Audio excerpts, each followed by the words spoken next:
I'm Myra, and I'm from Hampshire Against Fluoridation. And I'm very concerned about the environmental problems that fluoridation will create in this area and anywhere else that it is in this country. And I'd like to direct my questions to Keith, please. Recently, there was a meeting in which Robert Pocock, a very prominent worker against fluoridation from Ireland, he wanted to petition the EU because we feel we are getting nowhere with our own government. The Strategic Health Authority ignores anything that our local councils, MPs and people say. So we want the EU to back us. And there was a meeting and you were unable to go, Keith, it seems.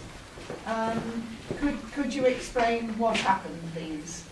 I think that must come to Keith first, but David is signalled as well second. Well, I'd like Keith to answer. No, I think if people ask a question directly one of the panel, then that's the person. Well, the simple fact was I couldn't go to the Penny committee meeting because I had to go to the Transport Committee where my own report was being debated and voted on. I also had to go to another transport meeting in the afternoon, and I did tell Robert Pocock.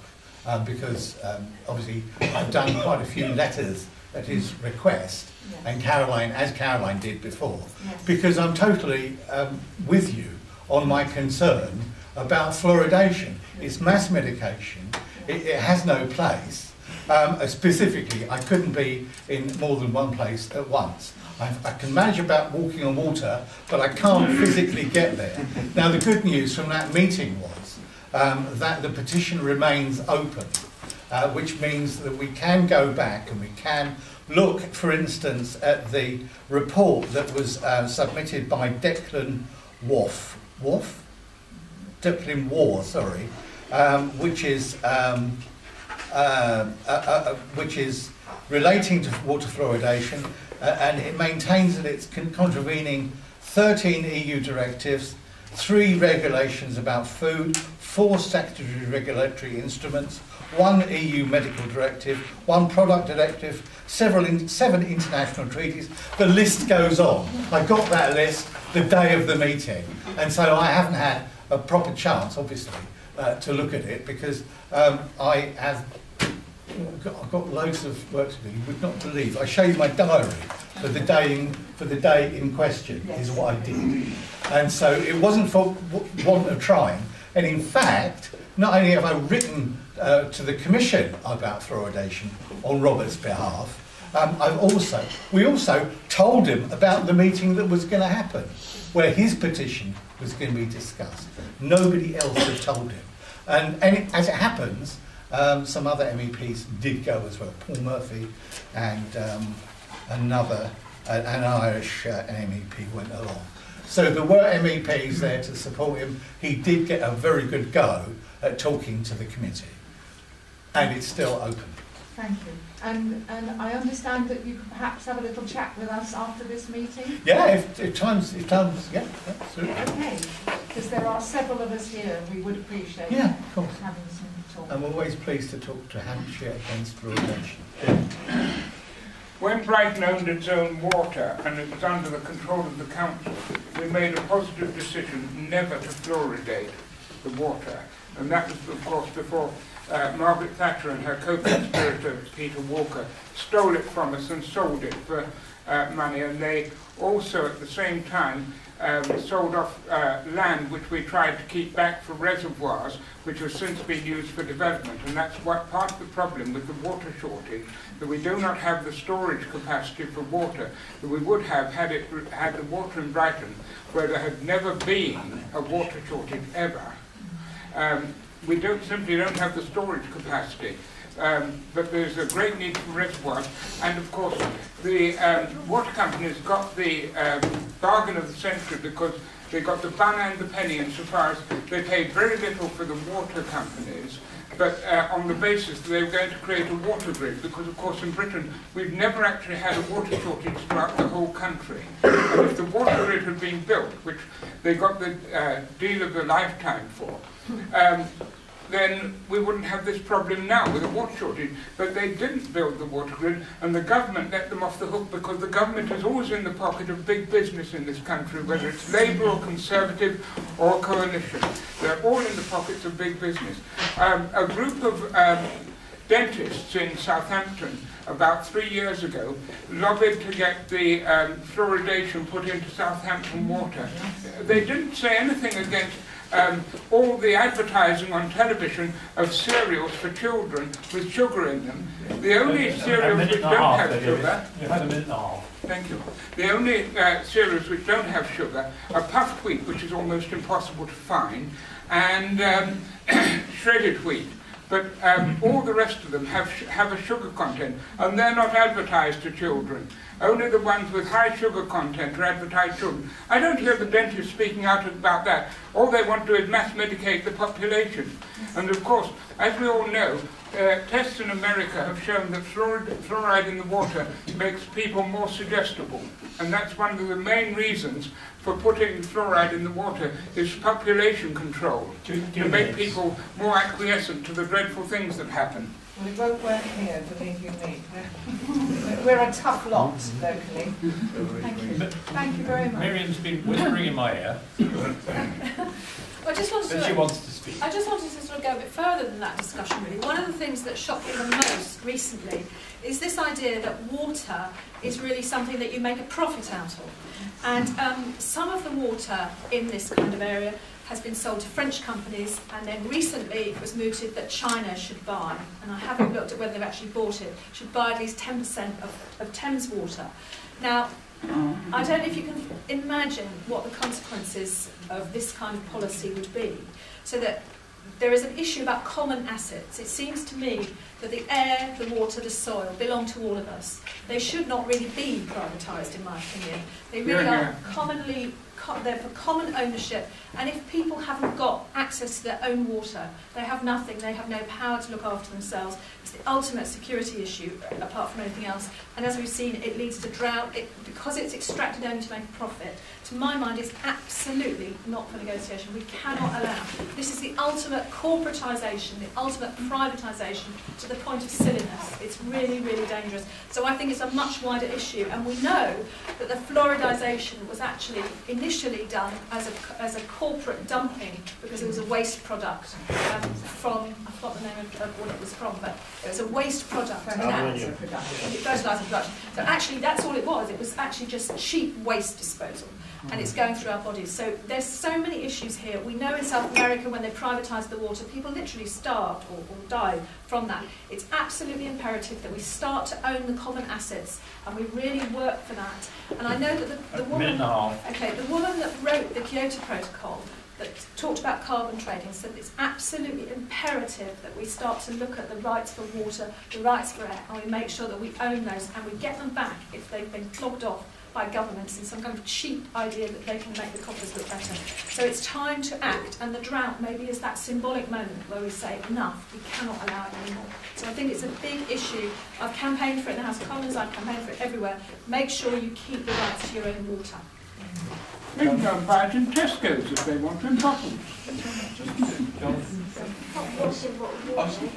Only very, very briefly, I'll say thank you for campaigning, because as you are well aware, there aren't that many elected Greens, and I think it's very important that we can stand and challenge for a different future where all of the things, including the campaigns that you're fighting for the Lady for Compassion for World Farming, and all those issues come together, and we can really take a stand for those. But it's the hard work and dedication of campaigns on the ground, raising up those questions. I don't know if you're aware that our parliamentarian is able to ask 5 written questions a day to Parliament.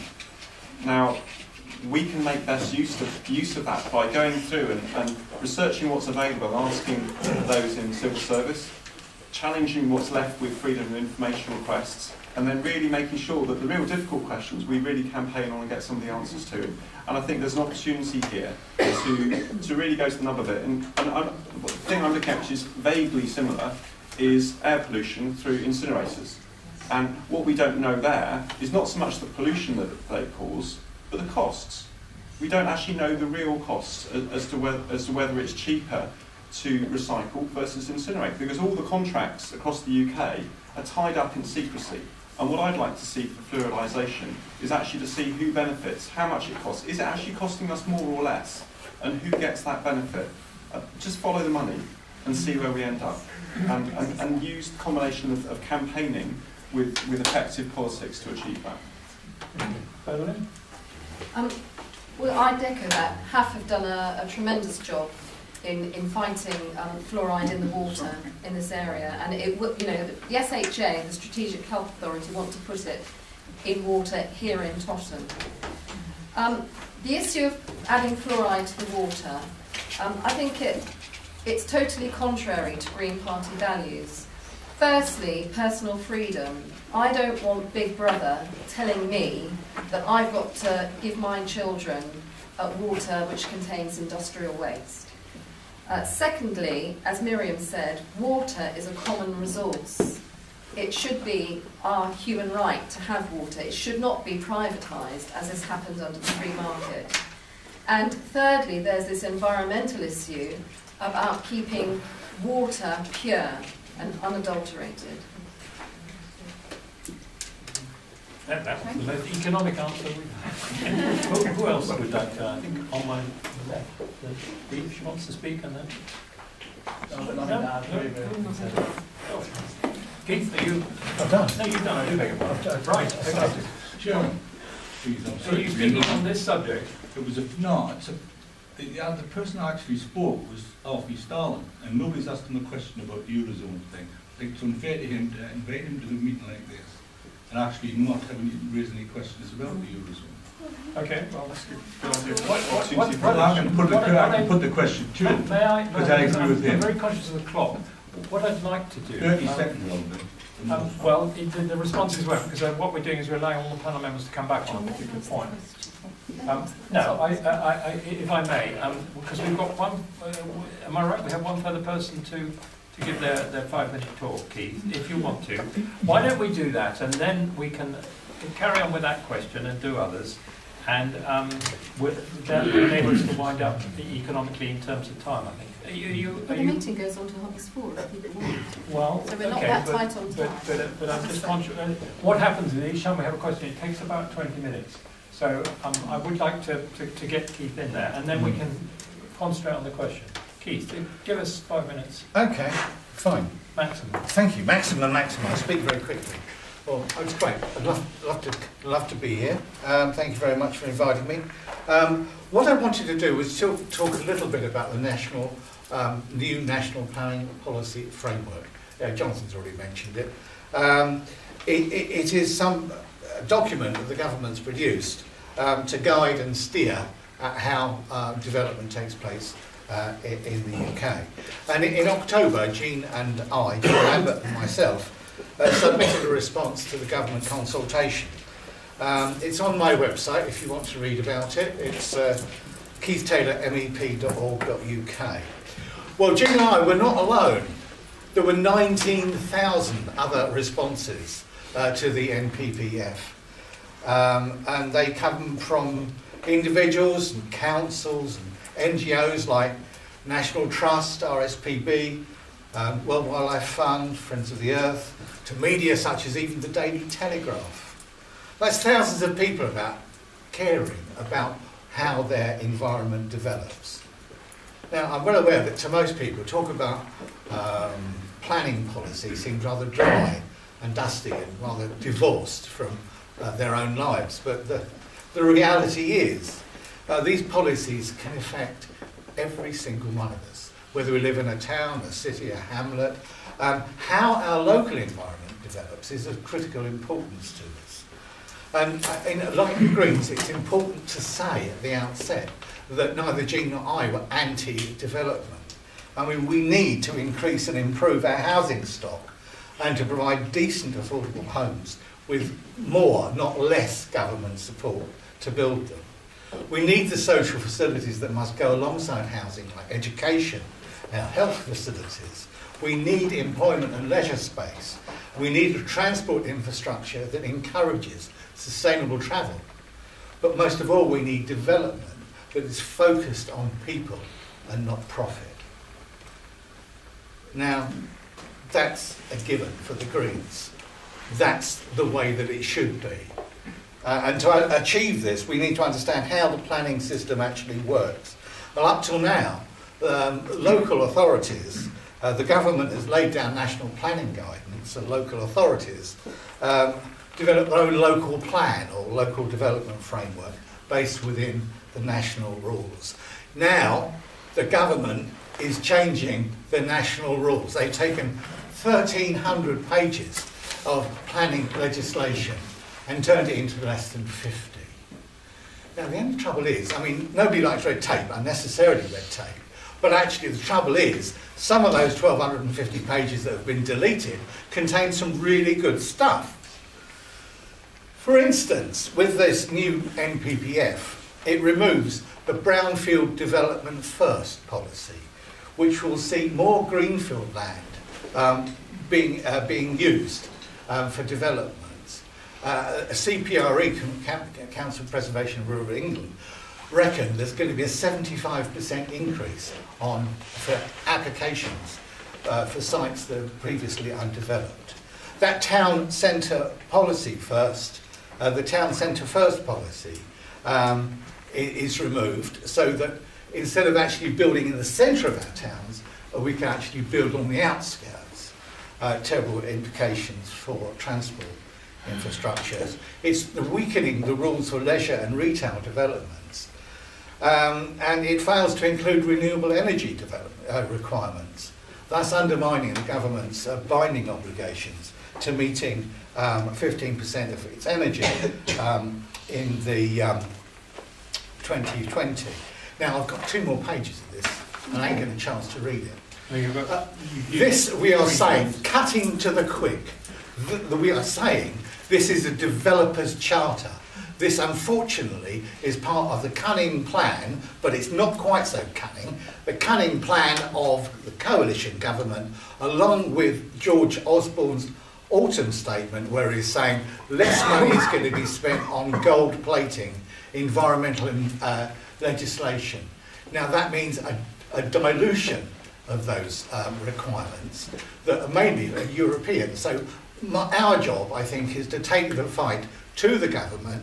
I'm trying to see Greg Clark before he makes the announcement of the final version, and continue to raise awareness and to write and lobby and act. I mean, there's Save Our Sussex. I don't know if there's a Save Our Hampshire group, but that's been formed, and you know, there's interesting stuff going on.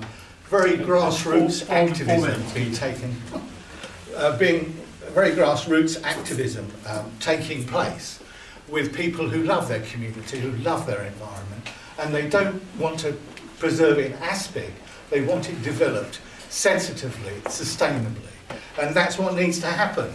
And you know, you're not getting the Green Party unless you're prepared to challenge the way things are, because the way things are have not been developed with the interest of people at the centre. And that's what we need to argue constantly in town halls across the country, in Parliament, in Europe. We need to be ready to challenge the myth that things must go on the way that they do. Thank you. I think I've said enough. So let's return to this gentleman's question. Yes, there was just